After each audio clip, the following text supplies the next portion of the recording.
We are free and awake.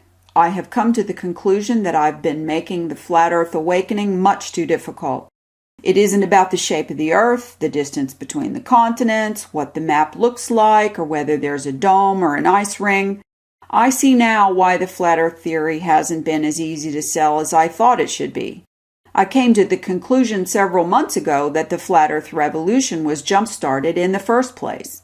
But it grew exponentially and organically because it made people feel free of a great lie.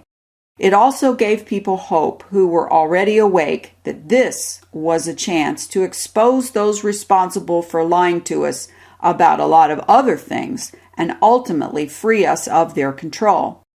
I finally see the reason for the awakening and the bigger picture. It isn't just about the globe lie. It isn't about the shape of the earth or even why they're lying about it. It's about the people who have awakened out of their slumber of brainwashing, indoctrination, and mental slavery, and their quest for truth and ultimately freedom from the controllers. So now I begin again. My hope is restored. My vision is clear.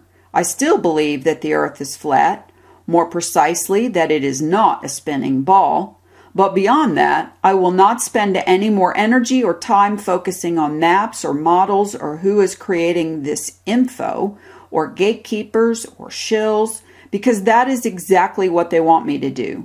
I wouldn't be a proper rebel if I just did what they expect me to do, now would I?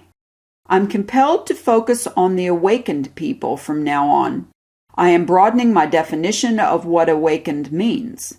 I will no longer be a part of the division between the awakened camps by playing into these divisive tactics. This revelation is one that I will share and promote from here on out. It's not about truth at any cost. It's not about being right no matter what. We will never all think the same or believe the same things or agree on what's true or not. Certainly, that's never going to happen as long as we are arguing and infighting. If someone is lying, spreading disinfo, or otherwise corrupting the truth, that's on them. So from here forward, it's about the people, the awakened people, and that's all. Every single one of us is a drop of rain. I keep forgetting this, and I don't know why. I know this lesson. I know it well. But just like everyone else, I get distracted, I get confused, and my thoughts get corrupted. I forget my purpose and my passion and my tenacity and my cause. Well, I have remembered again why I am here and what I'm supposed to do, and I invite everyone and anyone who agrees to keep it simple to join me in promoting this lesson, Be the Rain. Those who have been in control of writing the script and setting the stage in this theater we call reality already know how division, confusion, diversion, and distraction help them accomplish their goals. I will no longer follow their script. I will no longer be an actor in their drama. I am a free agent and always have been, and if you are awake, then so are you. My rebellious nature has been used against me. I have been so hyper-focused on toppling those in control of the theater, using this conspiracy to cover up the flat earth and the globe lie, that I have allowed myself to be used to foment division instead of unity.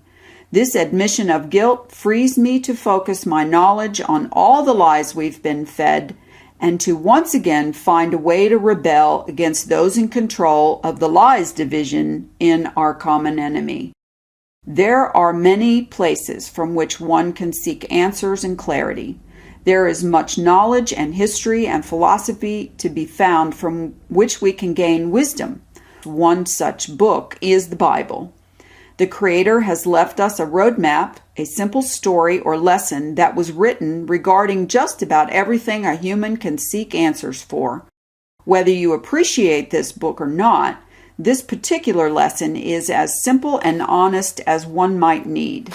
I direct you to Mark 4:26 through 32. It's called The Parable of the Growing Seed, and it goes like this. He also said, "This is what the kingdom of God is like. A man scatters seed on the ground. Night and day, whether he sleeps or gets up, The seed sprouts and grows, though he does not know how. All by itself, the soil produces grain. First the stalk, then the head, then the full kernel in the head.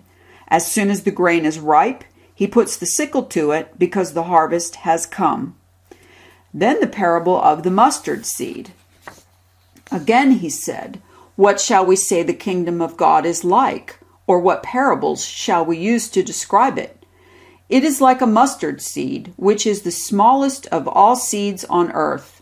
Yet when planted, it grows and becomes the largest of all garden plants, with such big branches that the birds can perch on it." If I am guilty of anything, it's getting caught up in the battle to explain or prove the flat earth theory and map and model. The reason for this is simple. It's not about whether my opinion is the best and most correct. It's not about being right or wrong or who can get there first in the race to the best model. The reason I got caught up is because I'm curious to know the truth about where I live. It's as simple as that.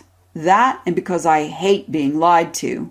I despise being controlled, and worse yet, laughed at by those who would try to control my beliefs and my thoughts and my very reality.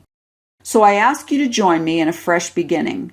For those who want to continue researching science and maps and models, be my guest. For those who want to continue focusing on what their individual religious beliefs and cultures say about the shape of the earth, again, have at it.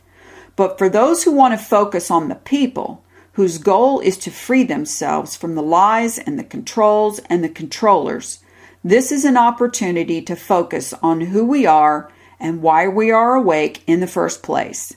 It's about us, the people, human beings that are free.